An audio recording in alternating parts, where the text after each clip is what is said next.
देख रहे हैं न्यूज़ 18 बिहार झारखंड और मैं हूं आपके साथ लक्ष्मी। बुलेटिन की शुरुआत इस वक्त की एक बड़ी खबर से करते हैं। सिवान से ये बड़ी खबर मिल रही है। देखिए, सिवान सांसद को धमकी मिली है। जी हां, विजय लक्ष्मी देवी को धमकी मिलने की खबर है। मोबाइल फोन पर धमकी भरा कॉल आया उनको और ये बताया जा रहा है कि 10 लाख रुपए की रंगदारी मांगी गई है उनसे। कई और लोगों को उसी नंबर से कॉल आया है। सांसद प्रतिनिधि ने थाने में आवेदन दिया। मामले की जांच में पुलिस अब जुट चुकी है। ज्यादा जानकारी के लिए न्यूज़ 18 संवाददाता मृत्युंजय हमारे साथ जुड़ गए हैं। मृत्युंजय, सिवान सांसद को धमकी मिली है, ये कॉल किसकी तरफ से आया है, क्या कोई अभी तक जानकारी मिल पाई है? जी देखिए, सिवान के सांसद है विजय लक्ष्मी देवी सहित एक विधायक है इंद्रदेव सिंह पटेल सहित अन्य कई ऐसे लोग हैं। पुलिस अधिकारी भी इसमें शामिल है। एक सीरियल नंबर है, उस नंबर से इन लोगों को कॉल गया है और एक ही दिन में कॉल गया है। पुलिस हमारी इस मुद्दे पे सिवान एसपी से बात होने साफ तौर पे कहना था कि ये असामाजिक तत्व को हम लोग गिरफ्त कर लिए, चिन्हित कर लिए हैं, बहुत जल्द से गिरफ्तार कर लिया जाएगा। तो पुलिस का कहना है कि ये आवेश में आकर या कुछ अन्य कोई कारण होगा, उसकी पुलिस जांच करे कि आखिर एक ही नंबर से लगातार सांसद, विधायक, एक पुलिस अधिकारी से अन्य लोगों को कॉल गया हुआ है। पुलिस का दावा है कि उसको हम लोग पहचान कर लिए हैं, बहुत जल्द उसको गिरफ्तार करेंगे और पूछताछ करेंगे आखिर किन वजहों से सांसद को या अन्य लोग जो है उनको धमकी दी गई है। फिलहाल जो सांसद के द्वारा जो आवेदन दिया गया, उस आवेदन में उनके प्रतिनिधि है, उनके द्वारा आवेदन मैरवा थाने में देकर बताया गया है कि सांसद चूंकि उस समय दिल्ली में रहे अभी, तो दिल्ली में उनके जो मोबाइल नंबर है उस पर कॉल किया गया और 10 लाख रुपए रंगदारी की मांग की गई। जब हमारी इस मुद्दे पे सिवान एसपी से बात हुई, उनका कहना था कि उनको एक और कई ऐसे लोग हैं जो को रंगदारी की मांग की गई है। हालांकि उन्होंने साफ तौर पर कहा कि हम लोग पहचान कर लिए हैं, यह सामाजिक तत्व या कोई शरारती तत्वों का काम है जिन्होंने ऐसे फोन उठाया और आपने कॉल कर दिया। जी ठीक है, बहुत धन्यवाद आपका इन तमाम जानकारियों के लिए मृत्युंजय। देखिए, पश्चिम बंगाल की बात करते हैं। पश्चिम बंगाल में शनिवार को बाबरी नाम की मस्जिद की नींव रखी गई, तो रविवार को कोलकाता का ब्रिगेड मैदान साधु संतों के गीता पाठ से गूंज उठा। पश्चिम बंगाल में अगले साल होने वाले चुनाव से पहले देखिए धर्म युद्ध शुरू हो चुका है। पूरा मामला आप इस रिपोर्ट में देखिए।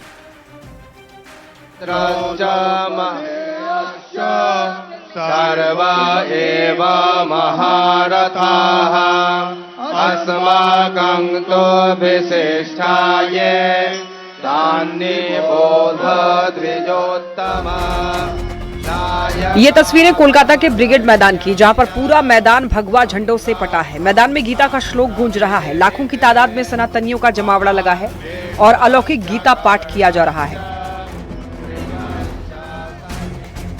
पश्चिम बंगाल में अगले साल होने वाले चुनाव से पहले धर्म युद्ध शुरू हो चुका है, जिसकी नींव टीएमसी के सस्पेंडेड विधायक हुमायूं कबीर ने रखी।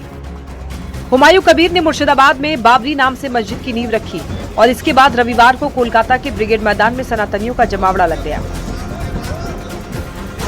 एक दिन पहले जिस बंगाल में बाबरी की बात हो रही थी, वही आज गीता के श्लोक गूंज रहे हैं। गीता पाठ में करीब 5 लाख लोग शामिल हुए। इस कार्यक्रम में कार्तिक महाराज, बाबा बागेश्वर धाम धीरेन्द्र शास्त्री, योग गुरु बाबा रामदेव समेत कई धर्म गुरु शामिल हुए।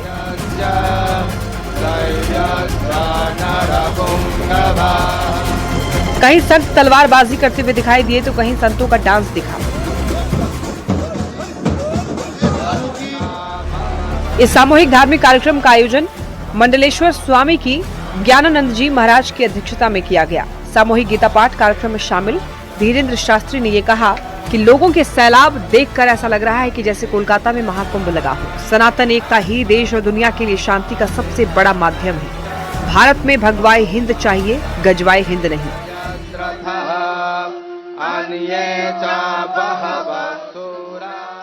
सनातन एकता ही इस देश का और विश्व का, विश्व शांति का सबसे बड़ा माध्यम है। भारत में हम तनातनी नहीं, सनातनी चाहते हैं। भारत में हम गजवाए हिंद नहीं, भगवाए हिंद चाहते हैं। बाबर या बाबरी की कोई बुनियाद इस देश में नहीं है। कोई ईंटों की इमारत खड़ी कर सकता है, पर हृदय में बाबर को बसा नहीं सकता। ये राष्ट्र राम का है, राम का ही रहेगा। यहाँ भगवाई फहराएगा, यही सत्य है, ये सनातन सत्य है। बंगाल में बाबरी के नाम पर मस्जिद की नींव रखे जाने के बाद से बीजेपी और तमाम हिंदू संगठन हमलावर हैं। सुनिए अयोध्या हनुमानगढ़ी के महंत राजू दास ने क्या कहा। जिसने सनातन को मिटाया, जिसने सनातन संस्कृति के देवता भगवान राम का अपमान करने का कार्य और काम किया, आज उसके नाम पर इस्लामिक स्ट्रक्चर स्थापित करना 140 करोड़ देशवासियों का अपमान है। एक दिन पहले बाबरी नाम से मस्जिद की नींव और दूसरे दिन गीता पाठ। पश्चिम बंगाल में चुनाव से पहले धर्म युद्ध का आगाज हो चुका है। ब्रिगेड मैदान में हिंदू राष्ट्र का जय घोष किया गया। संत परंपरा की भूमि बंगाल में सामूहिक गीता पाठ ने ये संदेश दे दिया कि बंगाल का सियासी युद्ध इस बार खास होने वाला है। Bureau report, news 18।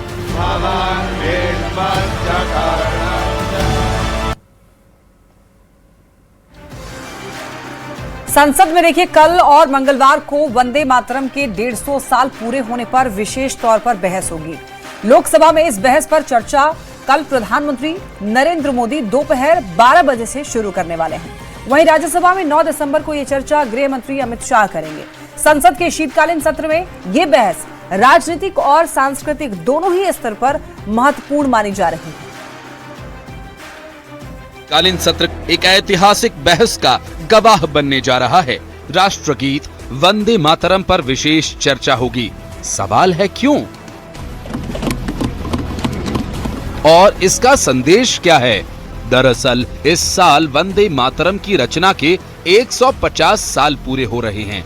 Bankim Chandra Chatterjee ने इसे 1875 में लिखा था और बाद में अपने उपन्यास आनंद मठ में इसे शामिल किया। 1950 में इसे भारत गणराज्य का राष्ट्रगीत घोषित किया गया। स्वतंत्रता संग्राम में यह गीत एक प्रेरणा बना। वंदे मातरम का नारा आजादी की लड़ाई का प्रतीक था। सरकार का कहना है कि ये चर्चा सिर्फ गीत तक सीमित नहीं होगी, बल्कि भारत की सांस्कृतिक जड़ों, स्वतंत्रता आंदोलन की उस भावना को भी उजागर करेगी जिसने देश को एक सूत्र में बांधा। प्रधानमंत्री नरेंद्र मोदी लोकसभा में 8 दिसंबर को बहस की शुरुआत करेंगे, जबकि राज्यसभा में अमित शाह मोर्चा संभालेंगे। सरकार इसे राष्ट्रीय एकता का प्रतीक बता रही है। विपक्ष का आरोप यह है कि कदम चुनावी सुधारों और SIR जैसे मुद्दों से ध्यान भटकाने की कोशिश है। इस बहस के राजनीतिक मायने भी हैं। बंगाल कनेक्शन को लेकर चर्चा तेज है, क्योंकि वंदे मातरम की जड़ें बंगाल में हैं और अगले साल राज्य में चुनाव होने हैं। बिहार विधानसभा चुनाव में मिली करारी हार के बाद तेजस्वी ने इस पराजय का ठीकरा निर्वाचन आयोग और सरकारी तंत्र पर फोड़ दिया है। तेजस्वी यादव ने कहा कि बिहार का चुनाव फिक्स था। चुनावी नतीजों ने लोकतंत्र को गहरा आघात पहुंचाया है। तेजस्वी के इस बयान के बाद ही अब बिहार की सियासत सुलग गई। अरे भैया, हार गए हैं तो कुछ तो कहेंगे।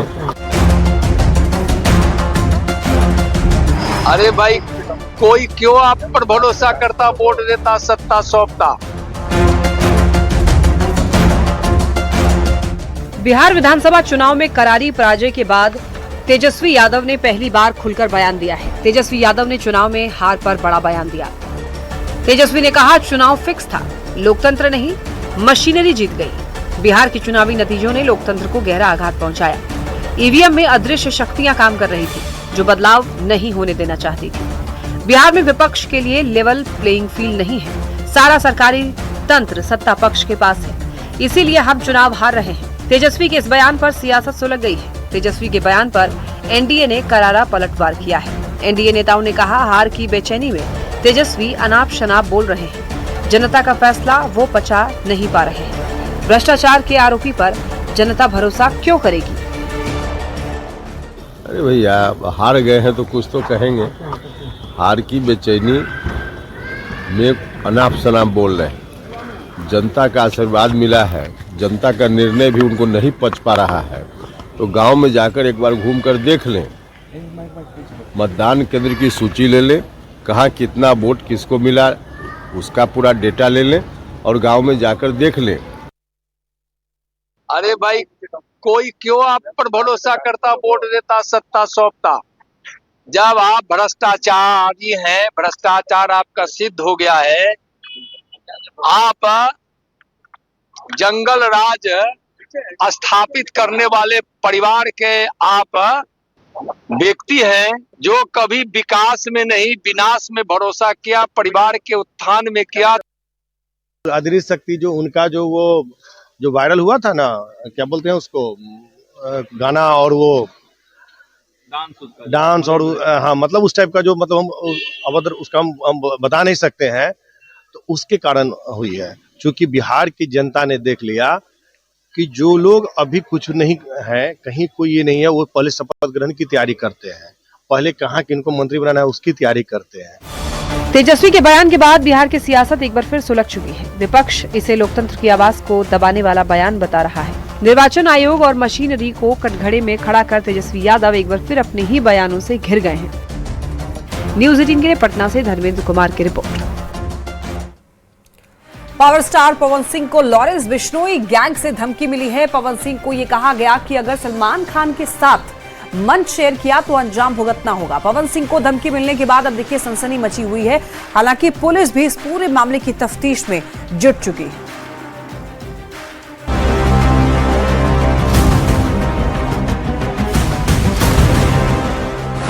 पवन सिंह को लॉरेंस बिश्नोई गैंग से धमकी, भाई से मिलोगे तो जान से जाओगे, सलमान के पास जाओगे तो अंजाम बुरा होगा। पावर स्टार पवन सिंह को धमकी देकर लॉरेंस बिश्नोई गैंग ने सनसनी मचा दी है। सूत्रों की माने तो भोजपुरी स्टार पवन सिंह को लॉरेंस बिश्नोई गैंग से धमकी भरा कॉल आया है। पवन सिंह को सलमान खान के साथ स्टेज शेयर न करने की हिदायत दी गई है और ये कहा गया है कि अगर सलमान के साथ स्टेज शेयर किया तो अंजाम बुरा होगा। धमकी देने वाले ने पवन सिंह से रंगदारी भी मांगी है। धमकी देने वाले ने अपने आप को लॉरेंस बिश्नोई गैंग का सदस्य बताया है। पवन सिंह को धमकी मिलने के बाद सुरक्षा एजेंसियां अलर्ट हो गई हैं। भोजपुरी के पावर स्टार पवन सिंह को लॉरेंस बिश्नोई गैंग की तरफ से धमकी मिली है, साथ ही मोटी रकम की भी मांग की गई है। फोन करने वाले ने पवन सिंह से साफ कहा है कि आप किसी भी हालत में बॉलीवुड स्टार सलमान खान के साथ मंच शेयर ना करें। अगर आप मंच शेयर करते हैं तो अंजाम भुगतने के लिए तैयार रहिए, साथ ही आप आगे कोई भी शो नहीं कर पाएंगे। पवन सिंह को जिस नंबर से कॉल आया है उसमें कॉल करने वाले व्यक्ति ने खुद को बिश्नोई गैंग से जुड़ा बताया है। धमकी देने वाले ने साफ शब्दों में कहा कि अगर पवन सिंह सलमान खान के साथ सार्वजनिक मंच पर दिखाई दिए तो उन्हें गंभीर परिणाम भुगतने होंगे। यही नहीं, कॉल के दौरान उनसे मोटी रकम की भी मांग की गई। धमकी मिलते ही पवन सिंह की टीम में हड़कंप मच गया। बिना देर किए पूरे मामले की जानकारी स्थानीय पुलिस और सुरक्षा एजेंसियों को दी गई। पुलिस ने घटना को गंभीरता से लेते हुए मोबाइल नंबर और कॉल डिटेल्स के आधार पर अपनी जांच शुरू कर दी है। Call details record, location tracking और नेटवर्क एनालिसिस के जरिए ये पता लगाने की कोशिश की जा रही है कि धमकी किस जगह से दी गई। पवन सिंह भोजपुरी इंडस्ट्री में सबके चहेते और लोकप्रिय अभिनेताओं में से एक हैं। फिल्म स्टार पवन सिंह को पहले से ही Y+ की सुरक्षा मिली हुई है।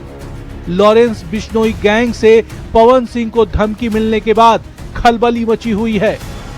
न्यूज 18 के लिए पटना से रजनीश कुमार की रिपोर्ट।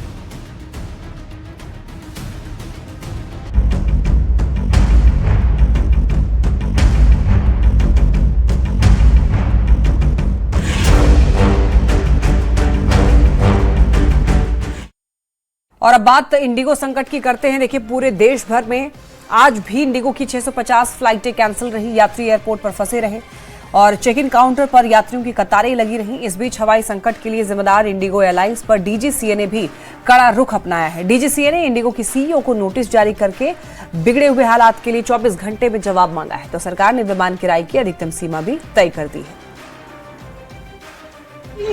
3 दिन से बिना खाए पिए सोए यहाँ पे खड़े निकल ऐसे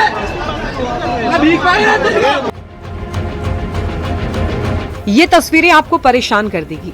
एयरपोर्ट पर फंसे हुए यात्री, टिकट काउंटर पर लंबी कतारें, टर्मिनल पर हजारों बैग्स के ढेर, घंटों से फ्लाइट का इंतजार कर रहे यात्री। देश में इंडिगो संकट लगातार जारी है। रविवार को इंडिगो की 650 फ्लाइट्स कैंसिल रही, यात्री भटकते रहे। सबसे ज़्यादा अगर लोगों की दिक्कतें हुए हैं इसलिए है क्योंकि बहुत सारे कैंसिलेशंस बाकी एयरपोर्ट्स देखा जाए तो यहाँ पे सबसे ज़्यादा हुए हैं। दिखा रहे हो आपकी कि बोर्ड देख रहे हैं अभी भी कैंसिल चल रही है। बहुत सारे करीब 60 फ्लाइट्स आज के दिन ही कैंसिल हुए हैं। पता जैसे हमको पता है कि जिस तरह से कि इंडिगो की फ़्लाइट्स में बहुत ज़्यादा ऐसे हुए हैं कि कैंसिलेशन जो है, पर बहुत सारे पैसेंजर्स जो हैं वो पहले से ही आके यहाँ पे रुक गए हैं। एक्चुअली हमारा फ्लाइट का स्टेटस अभी तो फ़ोन पे दिखा रहा है हमको कि ऑन टाइम है, मगर अब ने ऐसा सुना है कि इधर आके भी पता चलता है कि फ्लाइट कैंसिल हो रही है। यहाँ पर आप तस्वीर देखेंगे, यहाँ पर अभी ऐसे कुछ लोग हमें नज़र आ रहे हैं जिनकी फ़्लाइट कैंसिल हुई हैं। वो इंतज़ार कर रहे हैं अगली फ़्लाइट्स का, रिफंड्स का, और किस तरह से उन्हें परेशानियां हुई हैं। 6 तारीख शाम को 5 बजे मैं दिल्ली एयरपोर्ट में पहुंचा। 7 तारीख सुबह मेरा फ्लाइट था गुवाहाटी, दिल्ली टू सुबह जी, दिल्ली टू गुवाहाटी से फ्लाइट था आपकी 7:45 में। अभी मैं उस टाइम गया, बोल रहा है आपका फ्लाइट कैंसिल है। इंडिगो फ्लाइट की जो है कारसैली को लेकर के पटना में भी असर देखने को मिल रहा है।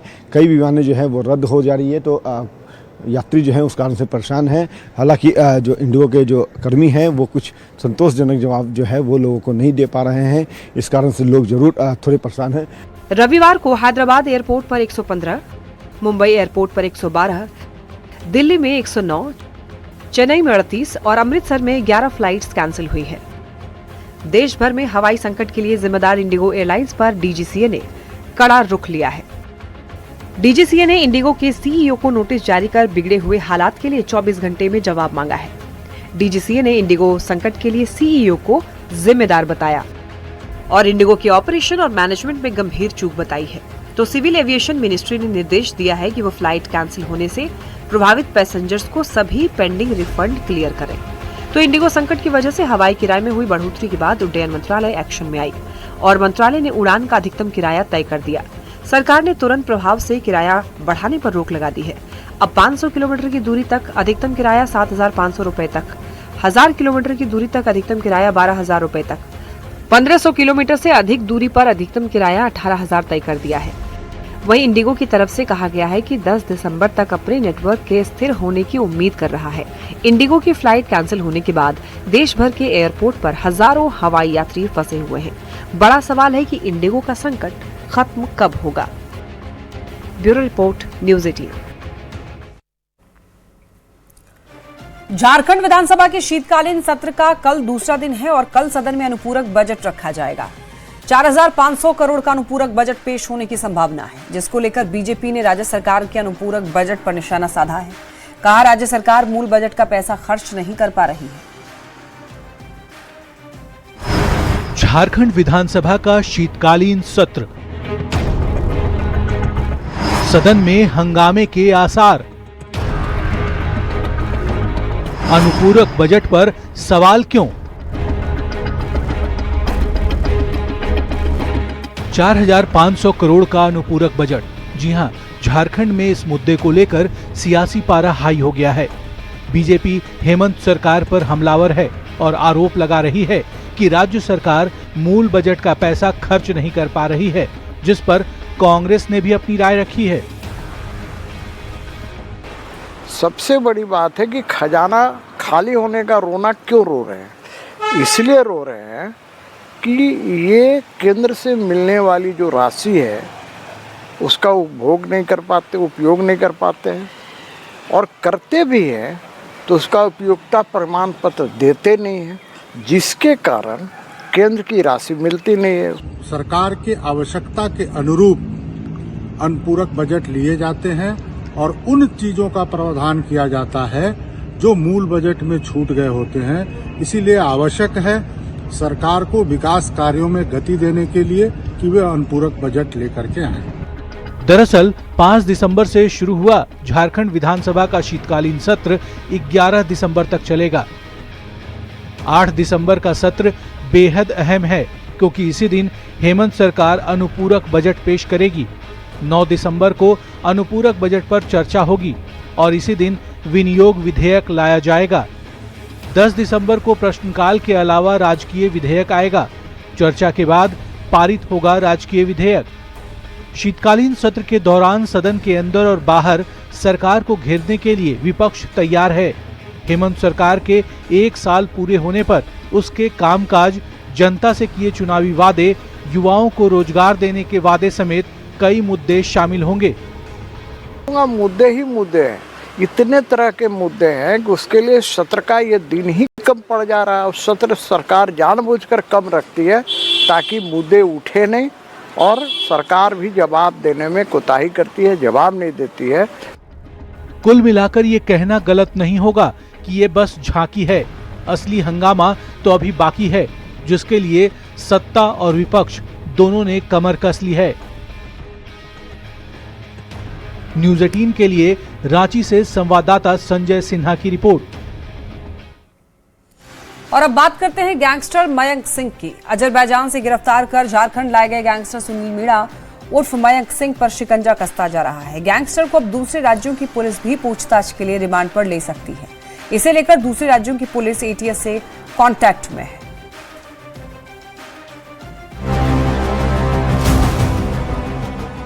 विदेश में बैठकर देश के विभिन्न राज्यों में फिरौती सहित आपराधिक घटनाओं को अंजाम देने वाला गैंगस्टर झारखंड पुलिस की गिरफ्त में है।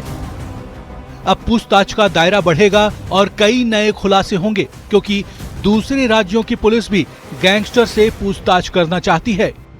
पता चला है कि दूसरे राज्यों में भी इसके विरुद्ध कांड है, और अगर दूसरे राज्य की पुलिस इसे रिमांड पे ले जाना चाहती है तो फिर वो जो भी न्यायिक प्रक्रिया है उसके अंतर्गत उसे रिमांड पे ले जाने की अगर कार्रवाई करेगी, और हमसे अगर किसी भी तरीके की सहायता झारखंड पुलिस से मांगी जाएगी तो हम लोग सहयोग प्रदान करेंगे।